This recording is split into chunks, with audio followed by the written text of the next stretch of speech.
Y'all, good news. Mercury retrograde is over.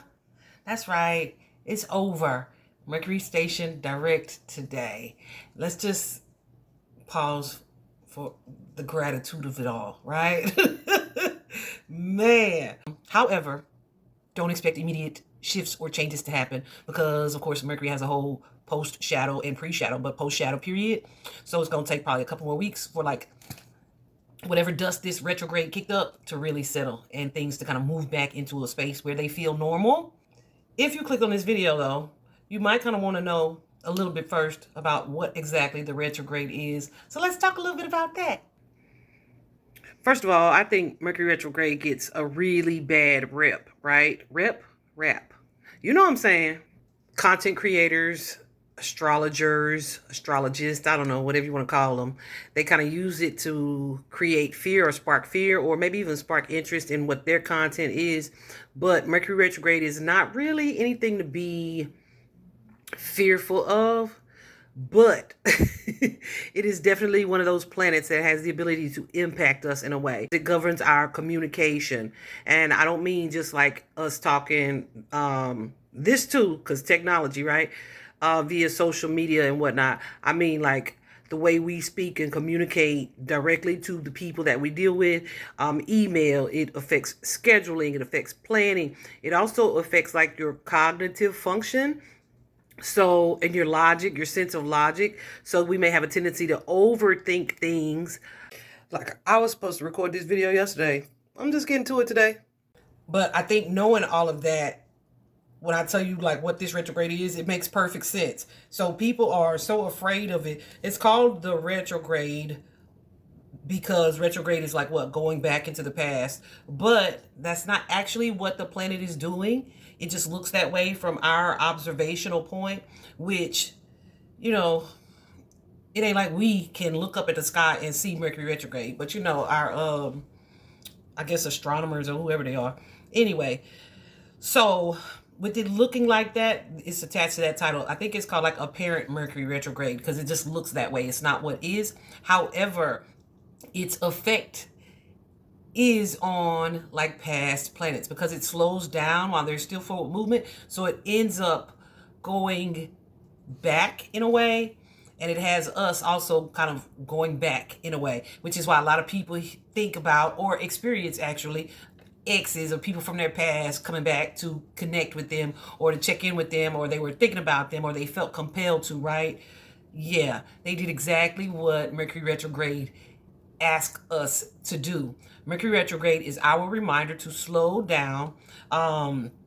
It gives us an opportunity to review, to reflect, to repair, or renew, or release, right? The point is for you to slow down, take a look at, examine the way something is being done, whether that's the way you speak or the way you communicate, whether that's how fast you move, as far as your scheduling, whether you need to consider possibly creating a different type of schedule or focusing on whatever. It really depends on the house that it happens in, or the zodiac that it happens in, the zodiac sign. So this one was in Aries, and Aries is all about new beginnings, new starts, things needing to get off the ground. Most of the time, in order to get something new off the ground, you kind of got to stop the old or put a pin in it and come back to it. And this may be you being encouraged by the universe to start some things that you've already previously put a pin in. Either way, Mercury retrograde says, slow down, think about it. Does it need to be revisited? Has there been closure to this? Or is this something that needs to be adjusted? Or is it something that you need to let completely go? Right? So yeah, it's also like a planet of introspection, right? So we get to thinking a lot. Like I said, that logic, that overthinking, that analyzing. I don't want to say overthinking because it's exactly what you got it to do. But it's going to bring up these past circumstances, situations, relationships, the way you've been doing something, and really give you a chance to fix it, to repair it. So that's why it has the impact that it has on most of us, where it's not that we will start new things, but it's like, man, I'm thinking about old stuff. I remember a previous retrograde, I was like my sister passed away like years and years ago. It's been like 12 years now. Yeah, 13 years this month actually in the retrograde. actually, and this retrograde. And I don't get super emotional about that anymore. Like it's a part of me and my life and my situation that I'm super comfortable with. I also feel like I'm so still connected to her. I communicate, so I don't get super emotional about it.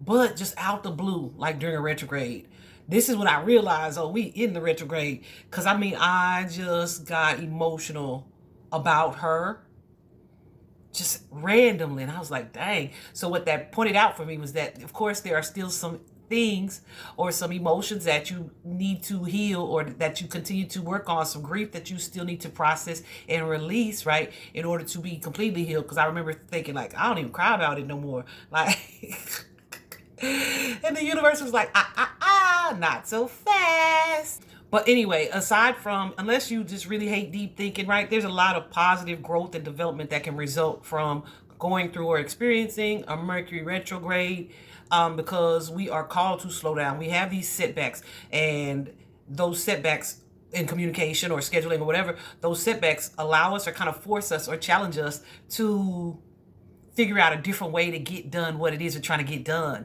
So in that regard, we end up trying something new, or we end up realizing, oh, there's a more efficient and sufficient way to do these things, right? So it's really all in perspective. It's over. That's the most important part. It is over. It is Mercury is stationing direct. We are through this period. We are moving on.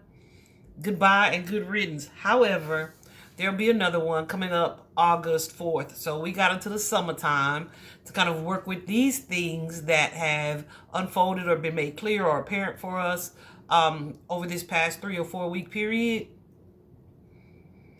which is going to be a relief, right? So if you feel like something has been stagnant in your life, you've been doing a lot of thinking, not a lot of moving forward, expect that probably to continue in the next couple of weeks. However, you'll see quite slowly, well, yeah, kind of slowly, that is gradually getting better. And it's like, oh, I've been more productive today, or I came up with more things to do today. And then after that couple of weeks, it's like you hit the ground running, and it feels like you just kind of got your stride back. All right, so celebrate that. I hope Mercury retrograde didn't jack y'all up. I can't lie, it was tough on your girl. I hope this was helpful too. Bye bye.